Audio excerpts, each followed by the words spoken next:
আম্মা জান চোখের মনি। ঢালিউডে এখনো তুমুল জনপ্রিয় প্রয়াত নায়ক মান্না। এখনো তার সিনেমাগুলো বিনোদন প্রেমীদের পছন্দের তালিকার শীর্ষেই রয়েছে।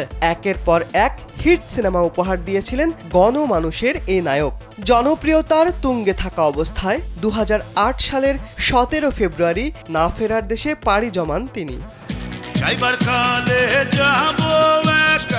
মান্নার একমাত্র ছেলে সিয়াম ইলতিমাস। ঢালিউডে তেমন বিচরণ নেই তার। যুক্তরাষ্ট্রে সিনেমা নির্মাণের উপর পড়াশোনা করছেন তিনি, তাই অভিনয়ের চেয়ে চলচ্চিত্র নির্মাণেই তার আগ্রহ বেশি। তবে এবার নিজের বাবা মান্নার পথে হাঁটা শুরু করেছেন সিয়াম।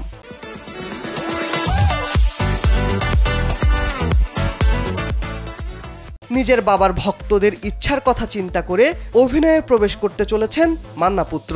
গণমাধ্যমকে সিয়াম জানিয়েছেন, কয়েক বছর ধরেই সিনেমা প্রেমীরা তাকে চলচ্চিত্রে আসার অনুরোধ করছেন, তাই অভিনয়ের সিদ্ধান্ত নিয়েছেন তিনি। আপাতত নিজেকে তৈরি করছেন সিয়াম।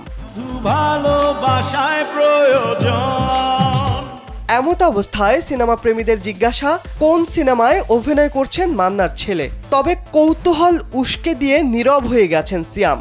এই মুহূর্তে সিনেমা ও নির্মাতার নাম বলতে চাইছেন না তিনি। জানিয়েছেন, চলতি বছরেই দর্শক সব জানতে পারবেন। মান্না পুত্র আরও জানান, নিজের বাবার মতোই নাম্বার 1 হয়ে সিনেমায় কাজ করতে চান তিনি, তাই পড়াশোনার পাশাপাশি অভিনয়ও শিখছেন। অভিনয়ের দক্ষতা বেশ ভালোভাবেই রপ্ত করেছেন বলে জানিয়েছেন সিয়াম।